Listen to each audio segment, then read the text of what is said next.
क्यों? इसीलिए मैं सरकार के एक नारे के सख्त खिलाफ हूं, जिसमें सरकार कहती है नारी सशक्तिकरण। नारी सशक्तिकरण का मतलब पुरुष अशक्तिकरण।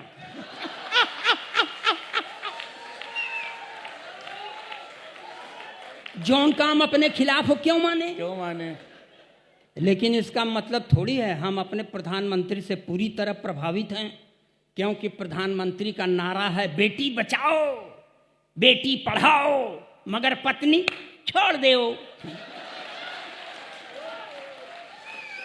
और छोड़ने से मिलता है। इंदिरा जी ने अपना पति छोड़ा था, प्रधानमंत्री हो गई। इनने अपनी पत्नी छोड़ दी, प्रधानमंत्री हो गए। और कसम भगवान की हिमांशु जी, छोड़ा तो हमने भी है। हमारा भविष्य भी उज्जवल है, मगर कोई पद खाली नहीं है। अच्छा है अखिलेश भाई, बहुत अच्छा। इसलिए इलाहाबाद के अच्छे लोगों,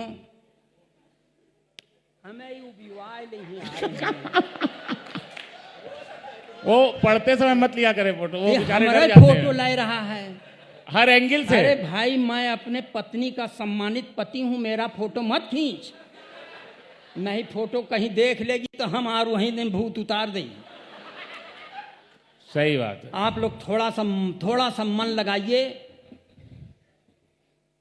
वीर रस के कवियों को एक थे वीर, हमें कहा था यार बिना तो माने एकदम दिशाशूल में पैदा भरेगा हमारी तरह।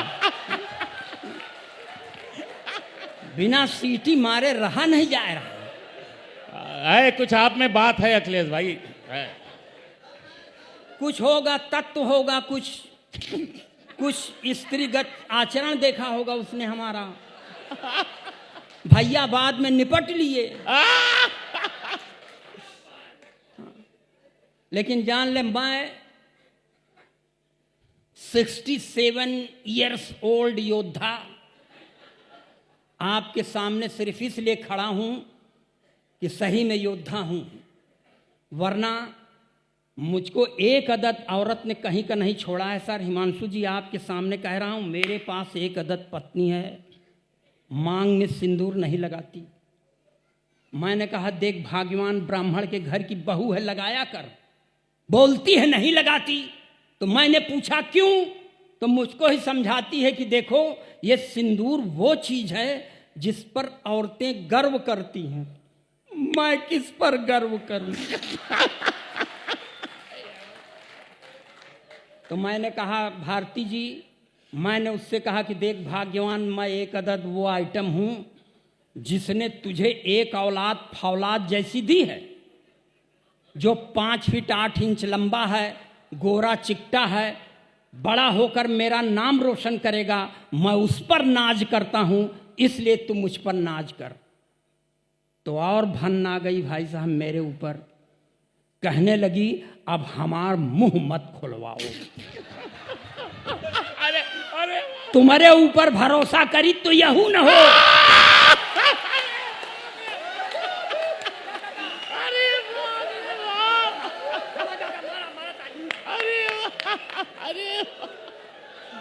अरे यार अखिलेश भाई, अरे बाप रे बाप। मैं इतना अपमानित होने के बाद भी जीवित हूं। ये आप लोगों का भाग्य है और मेरा सौभाग्य है। आप ताली बजाइए, अपना काम लगाता हूं अब। हाँ, एक बार जोरदार ताली भाई, जोरदार समर्थन। अखिलेश भाई जिंदाबाद। पढ़े भाई पढ़े। कि हम अपना दर्द बांटे या न बांटे, पर हंसी बांटे। वाह। हम अपना दर्द बांटे या न बांटे, पर हंसी बांटे। भुलाकर सारे गम अपने सभी के संग खुशी बांटे। है यारी मौत से अपनी वो एक दिन आके मानेगी, तो उसके आने तक क्यों न सबको जिंदगी बांटे। बहुत अच्छा अखिलेश भाई, बहुत अच्छे बाबा।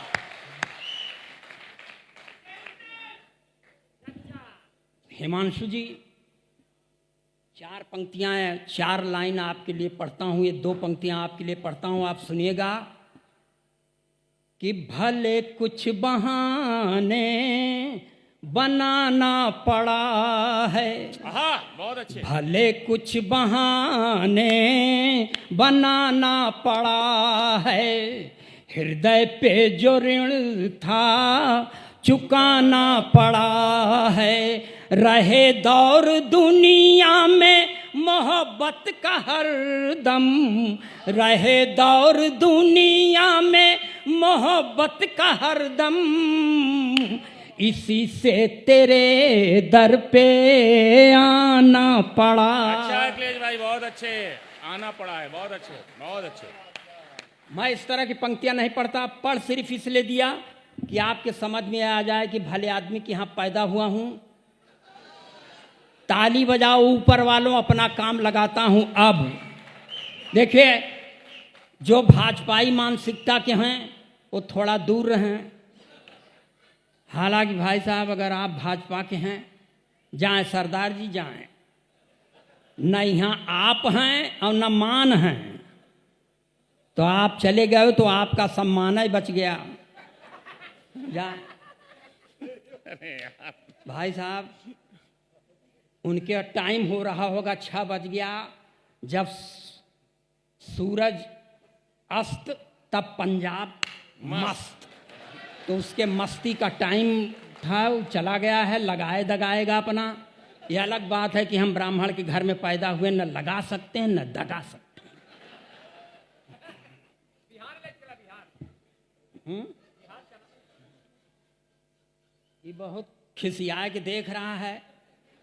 अच्छा, 4 पंक्तियां इसमें हम बिहार का प्रचार कर दे। आजकल तेजस्वी वहाँ बहुत मोहबाए हैं, तो हम सुनिए इन्हीं के मार्फत कह रहे हैं बिहार के लिए कि निकाल दे लेन चचा हाँ अब का करबा, निकाल दे लेन चचा अब का करबा, निकाल दे लेन चचा अब का करबा, निकाल दे लेन चचा अब का करबा, हे तेजस्वी बच्चा अब का करबा, निकाल दे लेन चचा अब का करबा। बस इतने से बिहार निपट जाई। और हम यहाँ से चालू होते हैं। भाजपा के खिलाफ पढ़ नहीं सकते, क्योंकि भाजपा का राज प्रदेश में है, देश में है, मगर पढ़ने का मन है तो पढ़ दें सर। देखिए, ये ओरिजिनल पंक्ति गप मारे बड़े बहुत हैं। या कि वीर रस का कवि पढ़ दे के पाकिस्तान का सीना फाड़ देंगे, रावलपिंडी में झंडा गाड़ देंगे। काहे गाड़ देबो भाई साहब, यहाँ जगह कम है का? जोन काम यहाँ करे चाहिए नहीं, सीधे वही रावलपिंडी झगड़े की जड़। और एक टिप्पणी पर आपकी तालियां उठें कि नापाक सरजमी पर पाक तिरंगा झंडा नहीं फहराया जाता। यहाँ से अब पढ़ रहा हूँ और सुनिएगा आप। जो थोड़ा सा इधर उधर की मानसिकता के होंगे कि राजनीतिक दल के, वो अपनी मानसिकता थोड़ा सा दूर रखेंगे। हालांकि मैं भी संस्कार से भाजपाई हूँ, लेकिन इस सरस्वती के मंच पर जो कहूँगा सच कहूँगा, सच के सिवा कुछ नहीं कहूँगा। जिसको बात बुरी लगे और महफिल से हट जाए। जो हैं पढ़े लिखे वो सब हैं संतरी बने, जो हैं पढ़े लिखे वो सब हैं संतरी बने, अपराधी माफिया हैं जो वो मंत्री बने, अपराधी माफिया हैं जो वो मंत्री बने, जो हैं पढ़े लिखे वो सब हैं संतरी बने, जिसने विवाह करके अपनी पत्नी छोड़ दी, जिसने विवाह करके अपनी पत्नी छोड़ दी, वो अपने देश में प्रधानमंत्री